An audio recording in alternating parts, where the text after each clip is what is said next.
언론중재법 일부 수정이 아니라 원점에서 재검토할 것과 사회적 합의가 우선이라는 것을 말씀드립니다.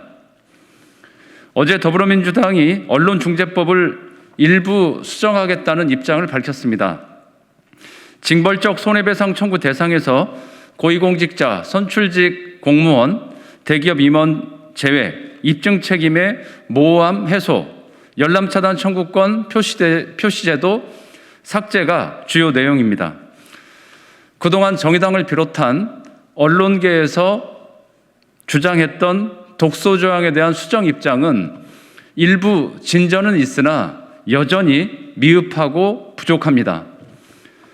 가짜 뉴스로부터 시민들의 기본권을 보호하고 언론의 공정성을 추구하자는데 그 누구도 반대하지 않습니다. 다만 언론중재법 독소 조항에 대한 야당과 언론계의 강한 반대에 여당도 수정 입장을 밝히면서 결국 법안의 문제점을 인정한 만큼 일부 수정이 아니라 원점에서 차근차근 재검토하여 합의를 이끌어내야 할 것입니다. 민주당의 수정 입장에도 불구하고 이번 언론중재법에 더 추가되고 수정되어야 할 내용들이 있습니다. 고위공직자 선출직 공무원 퇴임 후 일정 시점까지는 징벌적 손해배상 청구 대상에서 제외, 허위 조작 보도의 정의를 사실이 아닌 경우로 명확히 규정하는 것, 열람차단 청구권 관련 사생활의 침해, 인격권 침해 등 모호한 기준을 삭제할 것, 고의 중과실의 피해 입증 책임에서 언론사에 대한 시민 피해 입증 책임 요건을 완화할 것, 고의 중과실 추정 6가지 기준의 모호성 문제도 해소해야 할 것 등 여러 문제점에 대해 심도 깊게 다뤄야 할 것입니다.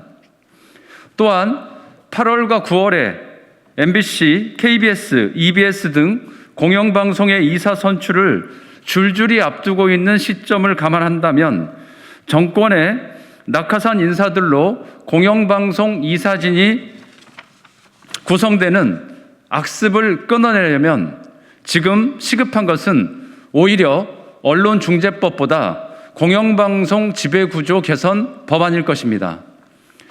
설계도가 잘못됐으면 집을 다시 지어야지 벽돌 한두 장 넣었다 뺐다 한다고 해서 될 일이 아닙니다. 일부 수정이 아니라 원점에서 재검토하고 무엇보다 사회적 합의를 통한 진짜 언론개혁이 필요합니다. 이번 언론중재법 논의에 덧붙여 공영방송 지배구조 개혁, 편집 독립권 확보를 위한 신문법 개정, 지역신문지원법 등 종합적인 언론개혁 논의가 이루어질 수 있도록 언론개혁 특위 구성 등 여야 합의를 통한 개혁 논의를 촉구합니다.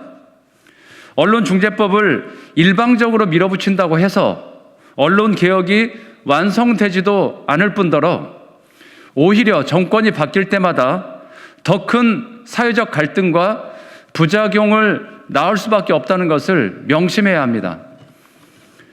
조금 오래 걸리더라도 오래가는 변화를 만들기 위해서는 사회적 합의가 우선입니다.